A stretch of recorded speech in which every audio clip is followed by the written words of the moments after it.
Hello everyone, good morning, welcome back to Total Football Talk. Thank you very much for joining me. I'm Keith, I'm the host of this little channel, and we are talking everything Manchester United. We'll look back on the game, we will also check out some of the latest news coming out of Manchester United, but I mean a lot of it revolves around our 1-1 draw with Arsenal. Obviously there was the sort of 1958 protests which took place before the game, which got great coverage. I think it's still trending on X, which is brilliant. Unfortunately I wasn't able to make it. Something happened to me which is really annoying and I couldn't get in the end, so apologies. I've got no coverage myself, but there is coverage by everyone else who was at it. Some of the footage is fantastic, and let's hope let's hope it resonates with the owners, because maybe this is the start of a movement and hopefully we can aim to move forward to get the Glazers and Ineos out of Manchester United. But in terms of the match, I didn't do a match reaction yesterday. Again, unfortunately, I just didn't get a chance. But we had a 1-1 draw with Arsenal. I felt United were the better team. I didn't get to see all the game. I got to see a good portion of it. And from what I've seen between that and the highlights, I believe that Manchester United were the better team, marginally. Now, I think Arsenal, from what I've seen in the first half, played better football. But yeah, we created the big chances and we had opportunities to win that game, but unfortunately it just didn't go our way. Raya had a fantastic sort of final 20 minutes for Arsenal, and yeah, saved them on several occasions with some massive saves. So shout out to Raya, a brilliant goalkeeper, probably one of the best around, and yeah, kept Arsenal in the game. But we'll look at what James Ducker's had to say about Bruno. We'll also look at what Amorim's had to say about Bruno. We'll also look at what Amorim said on Garnacho, and we'll look at some stats on Aiden Haven and Toby Collyer, and we will also have a quick look at a Lenny Yoro injury update as well. So we're going to take a look at all these little things as we go through. This is going to be a 10 to 12 minute little roundup. If I go over, I apologize. It'll just because I've got carried away talking. But yeah, guys, if you're liking the content and you're enjoying it, please feel free to share it. Please feel free to hit it a like. Please drop your comments in below, and a subscription to the channel would be absolutely amazing. It allows you to get in and have your comments and have your say. Thank you to everyone who's been watching all the videos so far. They've been everything's going up and I can't ask for any more than that. But okay, let's move on. So Larry Whitwell's reporting, and it's just quoting what Amorim said on Bruno. He says, I will say we need more Brunos. The character he has, the availability is so important. He is decisive with and without the ball. I mean, Bruno is a bone of contention for many supporters. Even for me recently, I found him very, very frustrating. And not in terms of he has carried Manchester United for a long time. He has been brilliant. He has sometimes been wayward with his passing, which does frustrate me a lot. Sometimes he plays that Hollywood ball when a simple 5-yard ball's on. Sometimes he plays a 5-yard ball and he can't find his man. So for those reasons, I have found Bruno very, very frustrating this season. But take that aside, look what he's done. Massive free kick yesterday. So unlucky at the end not to get the winner. I said with a brilliant save from David Raya. Bruno has been one of United's kind of best players for a long time. He's carried the club. He is petulant. He isn't a Roy Keane. He doesn't lead in a way like Eric Cantona did. He is very frustrating at times, but he's been our best player for a long time, and he's got better this season as the season's gone along.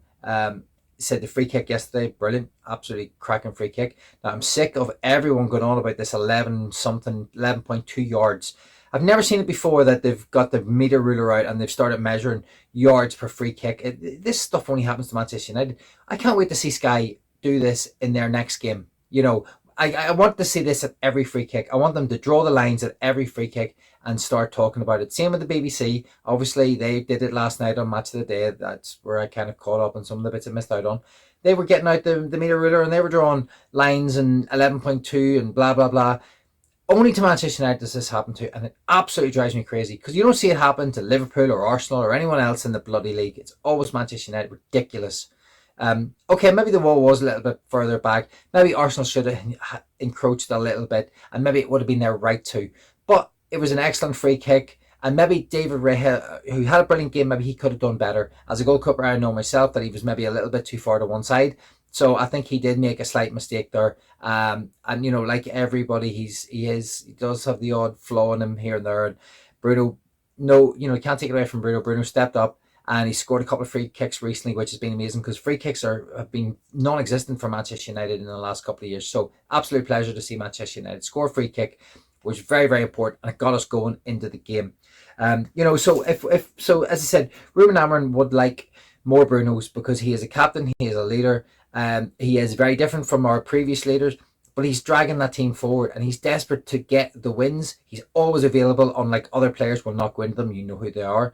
And he without the ball, he does work his absolute backside off. With the ball, he does try and create all the time. Odegaard against Bruno, for me, it's Bruno's a better player because Bruno actually creates more, Bruno scores more, Bruno takes those opportunities in the big games when he needs to take them. As he's done twice against Arsenal already in a very short period of time in the FA Cup and today. But Odegaard is a very good technical player. I think he's brilliant. And maybe in the United side he would really help us. But who would you rather have, Odegaard or Bruno? Get your comments in below. Would love to hear from you. Okay, let's move on to what James Ducker said about Bruno, and we will if I can bring it up here. Okay, so the Bruno, so the Bruno Fernandes team, Bruno.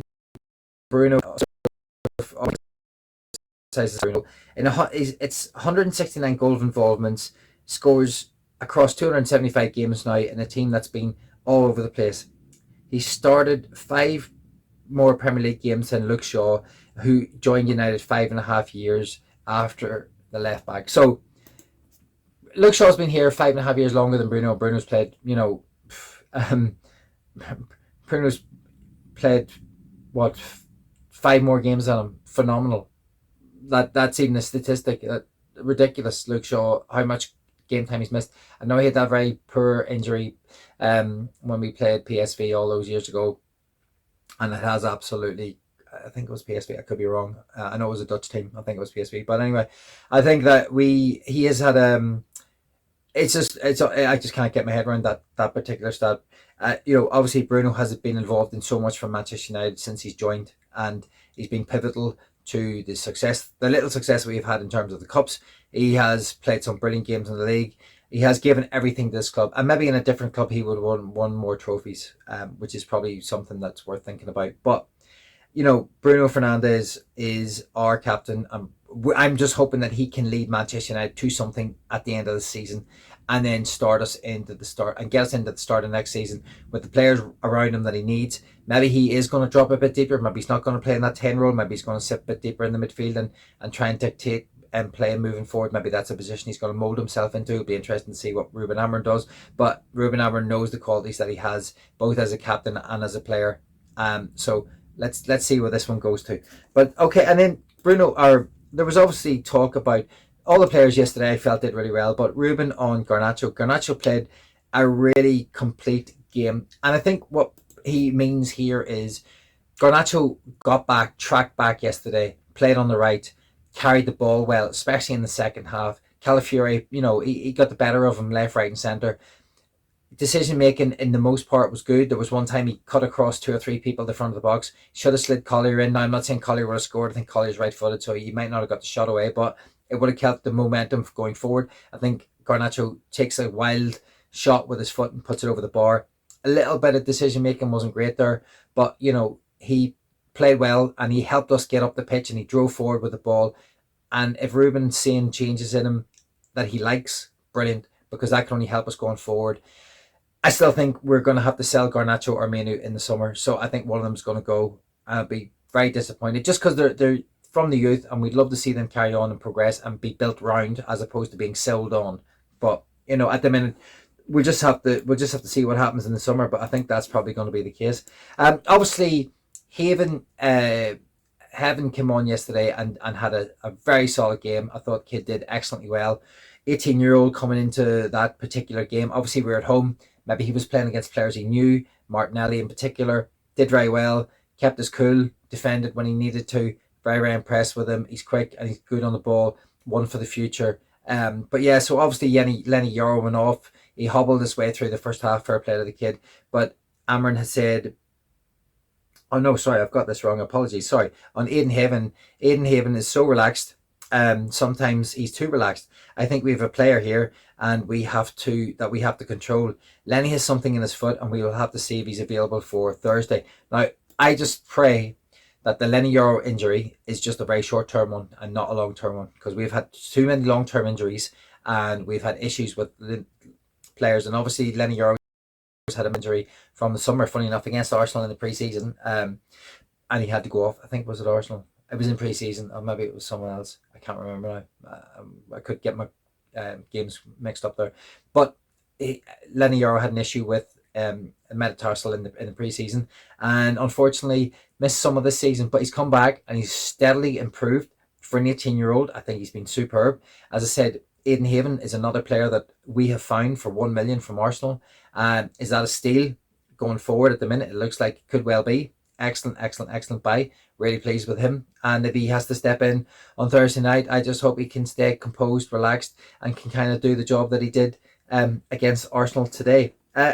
So a couple of stats on Aiden Haven, or a stat on Aiden Haven here was Aiden Haven wasn't dribbled past once on his Premier League debut. And I think that kind of just sums up. He had a very good game. He was very impressive, and he did very well out there. So excellent on Haven. And the stat from Statman Dave on Toby Collyer, he won 100% of his duels, completed 100% of his passes when he came on against Arsenal today. Excuse me. You know, Toby Collyer, again, he's quick, moves around the field really well, uses the ball really well, gets into advanced positions. I think there's a real player there. Again, Collyer, Haven, Yoro. De Ligt was an absolute monster in the centre back, and I've been saying it for a while now. Big kids have absolutely been fantastic. Shout out to De Ligt. Shout out to Lindelof, played very well in the middle, and Mazraoui was unbelievable on the wing. Goes understated, 13 million I think we paid for him. Fantastic buy, brilliant player, and he's had a very good season. Lots of 7 out of 10s all season. He's had a few bad games here and there, but absolutely brilliant. Unlucky not to score. Ray made a brilliant save as well, so just a shame that didn't go in. Needed a wee bit of extra luck on it, but brilliant save by Ray, and fair play to Mazraoui. Another excellent game. The whole team, I felt yesterday, I'll just do a roundup on the game. I felt the whole team played well. Onana didn't make any mistakes, but he can't kick a ball for love nor money, and it drives me crazy. You know, across the back line, they all were superb. De Ligt was a monster. Yoro did very well when he was on. Haven did very well when he came on to replace him. I thought Casemiro was very good in midfield. Again, there was an excellent stat that I don't quite have it. He was brilliant in there. Hardly lost any of his duels. I think he lost 1 out of 10, 9 out of 10. I think excellent game. Bruno did very well in the midfield when we had to block, when we had to defend, and got forward when he had to. Scored a great free kick. Garnacho on one side, very good. Dalot on the other side. Dalot did okay. Højlund up front. Xerxes did well up front. Held the ball up well, give us options to get out of our defence. And Højlund did well. Unfortunately, he just couldn't take any of his opportunities, which was a little bit frustrating. But looked like he was getting into the right positions and was actually getting some service. So maybe there's a bit of green shoots there. Anyway, delighted that good point. We could see that Rubin obviously was adjusting his team to a slightly deeper formation. But one thing Rubin did say in an interview, which I was listening to, he did say about how he wants Manchester United to play differently. Now, we've survived today, and we probably have to survive to the end of the season in some ways to get results and maybe get through the cup games in the Europa League. But I don't want Rubin to do what Ten Hag did. Please do not get stuck with this team defending deep next season. Please find a way to bring in the players. For the love of God, whoever owns this club, please help this guy out. Give him some money. Bring in some players to help us change this whole setup, because we cannot go into next season having these boys play on the counter-attack. That is not clearly what Rubin Amorim wants, and he stated that very clearly. We've got to make sure that we don't allow those mistakes to happen again, because Ten Hag couldn't change it because the scars run too deep, as Rubin has already alluded to. So I'm going to stop talking now. Thank you very much for joining me. I'm Keith. I'm the host. If you're enjoying it, hit a like, hit a subscribe, and I will see you tomorrow.